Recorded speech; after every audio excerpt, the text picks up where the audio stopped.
To which the American engineers are like, cool, obvious solution. We're just gonna make a tank that can't die, okay? It's gonna be so heavily armored that there's no anti-tank weapon or artillery piece known to man that could kill it. Then we're gonna put a gun on it that's so big that it can shoot through concrete bunkers and take out. So definitely larger than a 90, 100%. Gigantic, heavily armored tank directly into the enemy choke point. Hello everybody and welcome back to another video. Today we're going to be checking out the Doom Turtle, America's only super heavy tank, uploaded by the Fat Electrician. Yes guys, now I have to say this has gotten quite a few recommendations, as all the Fat Electrician videos at this point have gotten tons of recommendations to basically check out every video at this point from the Fat Electrician. So we're going to be doing that probably at some point or another, but in this case the Doom Turtle. Now I have heard / seen this tank in War Thunder before.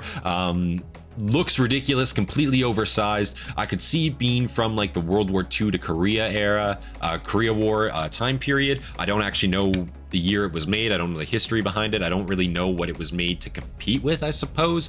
Again, if you've ever laid eyes on that tank before in War Thunder, then you know just how fucking oversized it is, how ridiculous it looks. Thing is fucking massive. I don't know how much it weighs, but I can only assume it's a mass amount, probably more than any other I guess tank of the day, and probably by definition in history in the case of America, right? The only super heavy tank. I know Germany, of course, in World War II obviously made a number of heavy tanks, considered heavy tank variants, Tiger II being of course the one that everyone thinks of, right? Their mainline, I guess, heavy tank at the end of the war, right? Very ineffective once you lose air superiority, of course. Bigger tank usually just means bigger target. At least that's the doctrine that's kind of been set in place, and the precedence that's been set in place in the modern era. So I'm not really too sure what this was made for. Once again, I'm going to be interested to find that out. And yeah, other than that, don't really have too much more to say. We're going to get right into this reaction. So if you guys enjoy, of course, leave a like, subscribe for more content from me. Leave your recommendations down in the comments below. Big thank you to all of our members. And yeah, without any further delay, we're already liked up there, full screen, captions on. Yeah, let's get right into the Doom Turtle. Let's see what it's all about. Sometimes I like to read several books, get in contact with historians that are experts on the subject, and make a pretty serious video. And other times, I like to get completely unhinged and rant about some stuff that I think is funny. And by sometimes, I mean today. Right? Of course. Today we're talking about my favorite tank. Ladies and gentlemen, America's only super heavy tank, the T-28, aka the Doom Turtle. Look at that fucking thing. Holy shit. Now, I said this is my favorite tank. Like, again, what just... Oops. Hold on a sec. What a... absolutely like behemoth that thing is. 4 tracks, right? 2 on each side. Massive guy. I don't actually know what the gun was, what caliber it was. I think it was a 90 mil, but I'm not entirely certain. Somebody let me know. Basically not penetrable from the front, given technology of the day. Again, once you get to like 60s, 70s, you start getting tow missiles. Yeah, armor stops mattering, you know, per se. It still matters, but different kinds of armor, of course. But conventional armor, yeah, it becomes quite ineffective. So I can see why they probably only made one of these. Yeah, guess we'll find out what year pretty soon here, hopefully.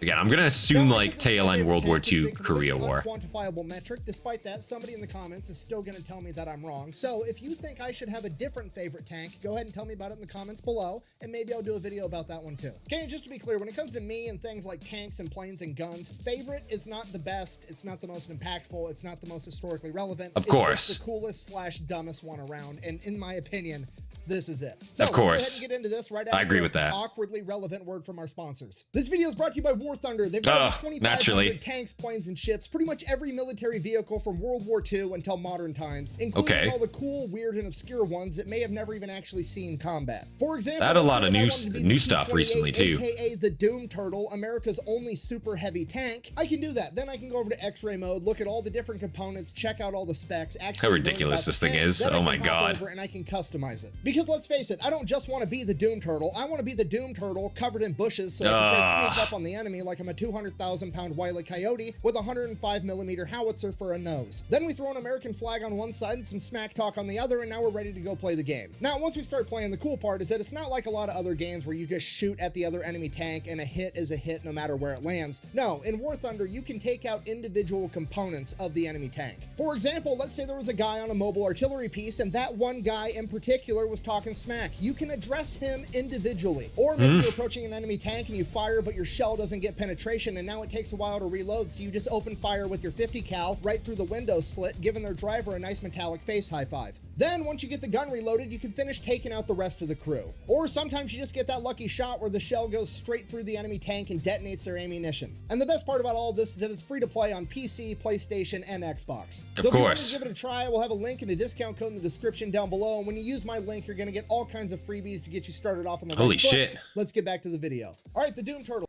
Of course, if you guys plan on playing War Thunder, or if you, I suppose, I think there's actually a code for if you're returning to War Thunder too, but I'm not really sure if you can claim both. Maybe you can, you probably can, in fact. And I'm sure this is probably still relevant to some degree. I'm sure he still gets the sponsor, considering the ad is still here. So go use his code, of course, use his link rather. If you plan on playing War Thunder, if you haven't before, get these goodies, you know what I'm saying? You might as well. I think they're premium vehicles, I'm pretty sure. Oh, run for 7 days. So you get some premium vehicles, definitely grind your research out. That'll help out a lot. You're going to get all kinds of freebies to get you started and a bunch off of buffs. on the right foot. Let's get back to the video. All right, the Doom Turtle. It is a World War II era tank that was designed for one reason and one reason only, and that is to punch through the German Siegfried Line. If you don't know, the Siegfried Line is Germany's western border, where they have essentially tried to fortify it to make it impenetrable to the Allied forces approaching so that they can't break into Germany. It didn't work. Approximately 400 miles of concrete pyramids known as Dragon's Teeth, making it so tanks and other Allied vehicles can't pass through. Then on the other side of the Dragon's Teeth, you typically had other things that were meant to stop foot soldiers like moats, barbed wire, booby traps, and on the other side of those was over 18,000 bunkers with machine gun, mortar, and artillery positions that were going to, in theory, be able to mow down any ally trying to advance through those obstacles. Now, the American military and government knew about the Siegfried Line pretty much the entire time because German propaganda told them about it, and they portrayed it as completely impenetrable.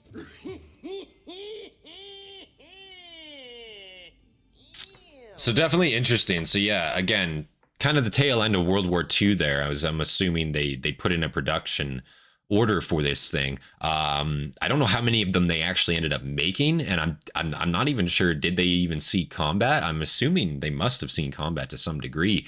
But either way, yeah, okay, given the circumstances, I guess that makes sense. You want something kind of like a siege anti-tank weapon in a way, right? Something that's able to take hits, obviously deliver massive firepower, whether that be in the form of heat shells against tanks or HE / I guess heat against bunkers too, right? Take out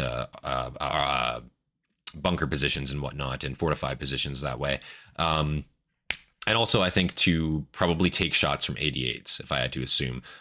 Germans like to use flak 88s, dual purpose AA/AT guns, right? Use those in every situation. And I'm assuming this Doom Turtle can probably eat shots like that for breakfast and spit them back pretty promptly. So we'll see. Because German propaganda told them about it, and they portrayed. I just don't know how they transport it, right? Can you even put that thing on? Well, I guess you could probably put it on a train. Like, you're not crossing bridges and shit with it in Europe. So the American military in 1943 is like, okay, we're going to come up on the Siegfried Line eventually. Let's go ahead and get a plan in the works on how we're going to address it once we get there. Now, clearly, that plan should not rely on tanks, right? I mean, that's kind of the Siegfried Line's entire MO. It was designed, built, and implemented with the sole purpose of stopping tanks. We should probably do anything other than use tanks, right? Wrong, completely wrong. American engineers got told the Germans built an impenetrable tank fortification, and they're like, fucking bet, we'll see about that. We're going to build a bigger, better tank that's going to drive right fucking through it. A lot of that has to do with, like, not only propaganda, but morale, right? Because if you have a quote-unquote impenetrable tank line, and then you got tanks breaching it, enemy morale is going to fucking plummet. They just got told, like, this is supposed to stop enemy armor. And now you roll out something that's just fucking clean sweeping you. The second there's a gap, you're pouring everything through it. Yeah, no. You know what I mean? I could see how that would absolutely devastate defenders' morale, German morale in this case, once it's done. And I'm sure that's what happened. Now, of course, the more conventional strategy would be use your massive air force and just bombard a section of that into the ground from which you can breach and then spread out from that breach, right? Once you're past the line, right? I don't know how much defense in depth the Germans had at this point. You know, given certain sectors, you know, again, Siegfried Line is a massive fucking front line, right? You're talking 400 miles, massive amount of area.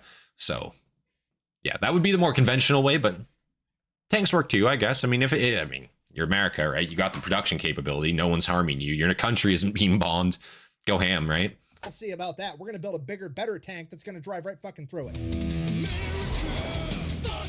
So the engineers got to work. This is called the AT project, and what they came up with was, surely there's spots along the Siegfried line where the German military has a gap where they can drive their vehicles through, right? Has to be there. They can't just have 400 miles and they drive all the way around. That's also true. There's got to be points where you can pass through it. And obviously those points of passage are going to be the most fortified positions, right? They're essentially going to make a fatal funnel, a choke point where all of the Allied forces have to try to go through a narrow passageway. That's right. On the other side, it's going to be loaded with German 88 anti-tank guns. That's where your defense in depth would be. Machine guns, mortars, everything. They're going to be able to slaughter anybody that tries to make it through that little tiny narrow passage. To which the American engineers are like, cool, obvious solution. We're just going to make a tank that can't die. Okay, it's going to be so heavily armored that there's no anti-tank weapon or artillery piece known to man that could kill it. Then we're going to put a gun on it that's so big that it can shoot through concrete bunkers and take out. So definitely larger than a 90, 100%. Gigantic, heavily armored tank directly into the enemy choke point. Stand there, take all their anti-tank. I think you said it earlier, but and then we're going to return fire and kill them first. Okay, do you understand how gangster that is? This is the ultimate dad dick maneuver. Just straight up, like, I know exactly what your plan is. I know what you want me to do so that you can beat me. I'm going to do it anyways, and I'm still going to win because exactly. So they made the Doom Turtle, the T-28, America's only super heavy tank. This thing is 36 feet long, 10 feet tall, 14 feet wide. I like how they literally wrote super heavy tank right on the fucking side, just so you know, right? Yeah, clearly. Holy shit. It has 12 inches of armor on the front, and it's weighing 95 tons. It's got a winch and a crane on the rear.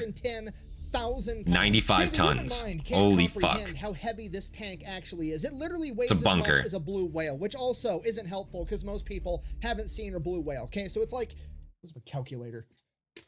Toyota Corolla is like 3,000 pounds. Okay, it's like 70 Toyota Corollas, okay? This entire thing is like an entire parking lot got a gun strapped to it, and now it's coming to kill the enemy. Speaking of gun, they went with a 105 millimeter gun, okay? That 105. Is grade artillery. This is literally a howitzer that they strapped to the front of this metallic blue whale. Okay, if you're not picking up what I'm... So, but it's a long barrel with a break on it, right? So it's, again, an AT variant.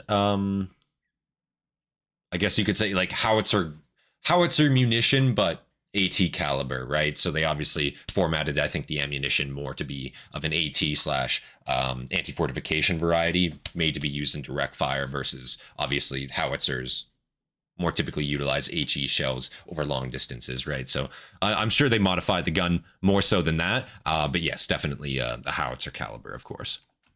Up there, artillery caliber, I guess you could say. This metallic blue whale. Okay, if you're not picking up what I'm putting but in that same, on that same thought process though, in comparison, right? The Russians used 120s fucking in everything. You know what I mean? The IS series of tanks, IS-2 specifically, right? And of course the ISUs as well. They had 152.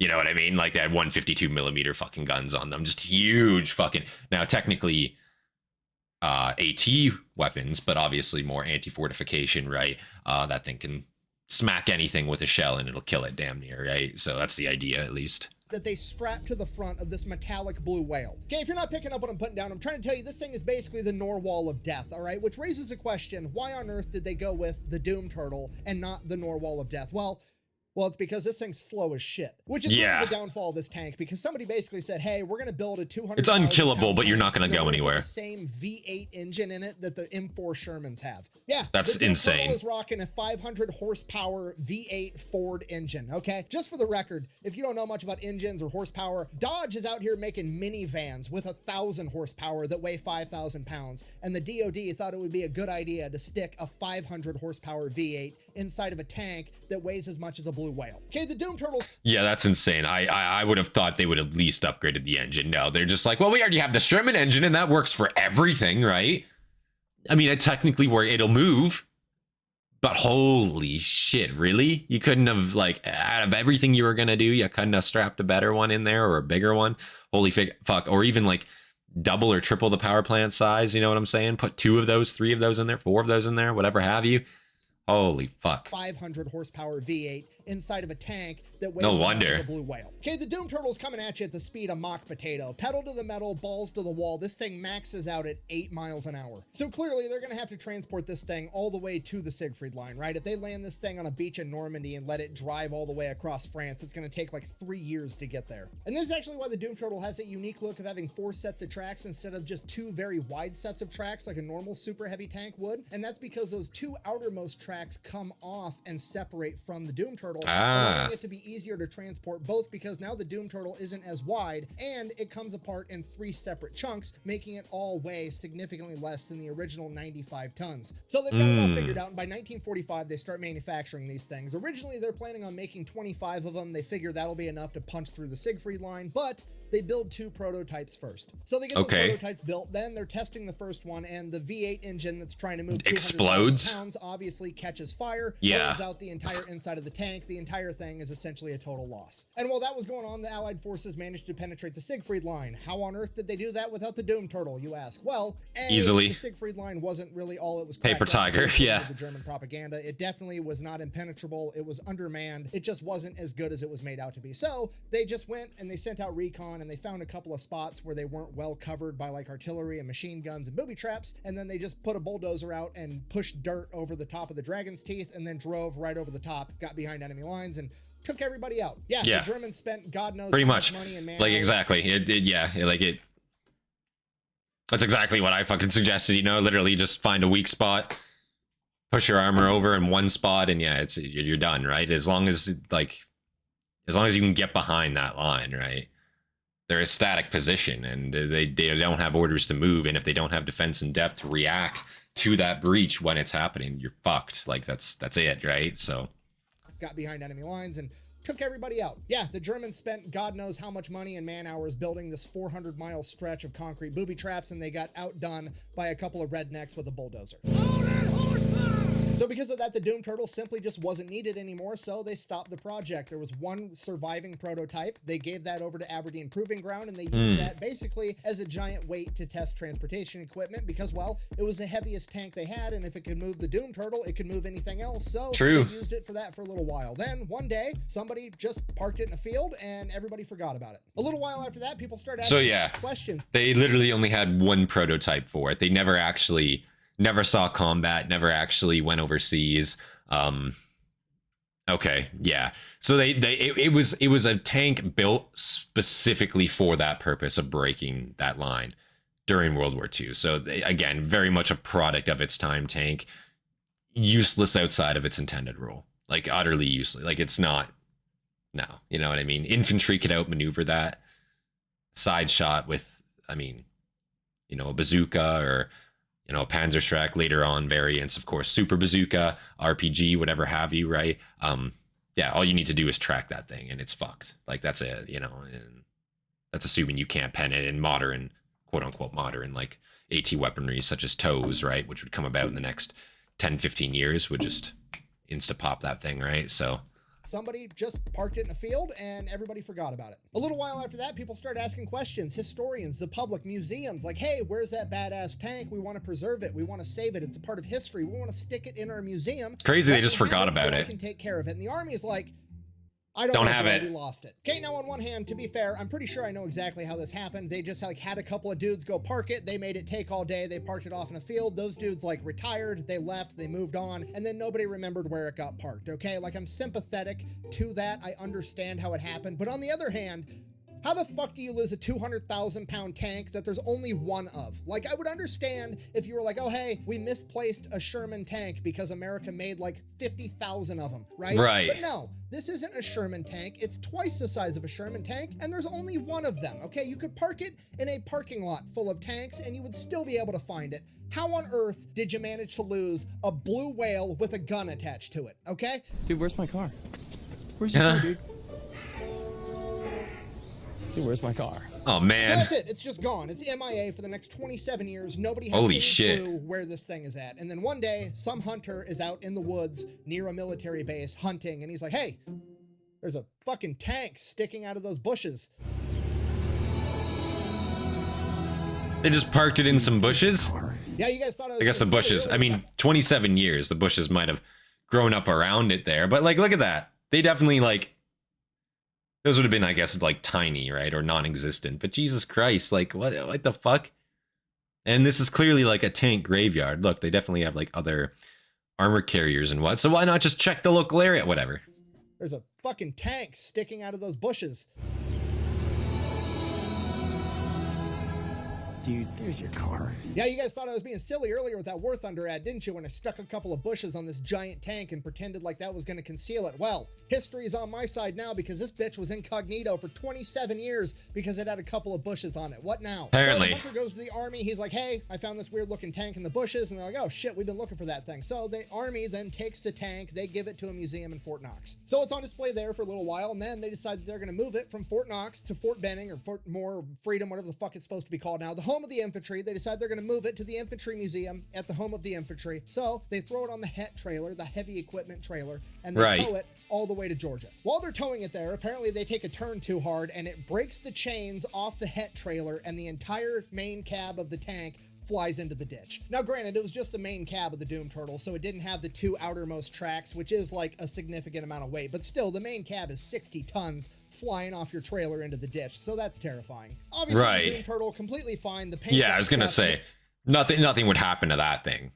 That thing is a fucking brick going through anything, right? But holy shit, that would have been terrifying, seeing your load snap like that, and you're like, oh my god. Like, I do not envy the driver. Your trailer into the ditch, so that's terrifying. Obviously, the Doom Turtle, completely fine. The paint got scuffed, no big deal. Get it back on the trailer, they get it where it's going. Now, here's my issue. I know for a fact that there are pictures of the Doom Turtle in a ditch somewhere in Georgia. I need those pictures. Someone has them on their cell phone. This happened in like 2017, 2018, 2019, somewhere around there. I know one of the drivers in that convoy took a picture of it with their smartphone. It has to have happened. I want that picture for history so I can get it to the museum, okay? Of course. Give me that picture. What are you waiting for? Chinese New Year? Go, go, go. Sorry, so that's it. That's the end of the story. They get it to the National Infantry Museum, and that is where it is on display today. So in conclusion, that's my favorite tank for literally no reason other than it's completely ridiculous and I think it's funny. Literally from its inception, it was just designed to be a giant middle finger. The enemy told America, hey, you can't drive your tanks through here, and America said, hold my defense budget and watch this shit, and this is the monstrosity that they came up with, okay? Then they did it with the weaker tanks anyway. Tank steroids, or even test a tank for steroids, but if you can, test that one first. Now, is it unfortunate that it never saw combat? Yeah, absolutely. It's cool to think about if it did. However, that serves to highlight one of the most important lessons that I teach on this channel, and that is that the only thing scarier than engineers and defense contractors with an unlimited budget is a bunch of infantrymen on the ground with time on their hands. Right. That's what actually gets shit done. Thank you for watching. Best way to support the channel is go buy some merch over at thefatelectrician.com. Quack, bang, out. Awesome. Awesome. Man, only the government could lose a 200,000-pound tank for 27 years, currently still be missing 6 nuclear warheads, and then tell me how dark I'm allowed to tint the windows on my car. That is facts. That is true. Holy shit, guys. I have to say, what an interesting video.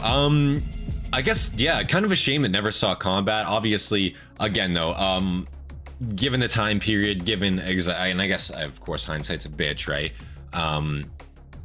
You know, the Allies probably figured they would need something. They probably didn't assume that Germany would fold as easily as it did during that time. But of course, you have to remember the Germans were fighting on the Eastern Front and the Western Front. It was a 2-front war.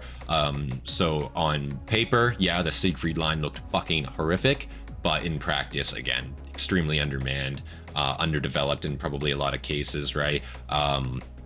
And again, a static position, right? The second you're able to breach that static position and the enemy is not able to react enough or quick enough in time, yeah, you just completely bypassed, annihilated that entire front line, essentially, right?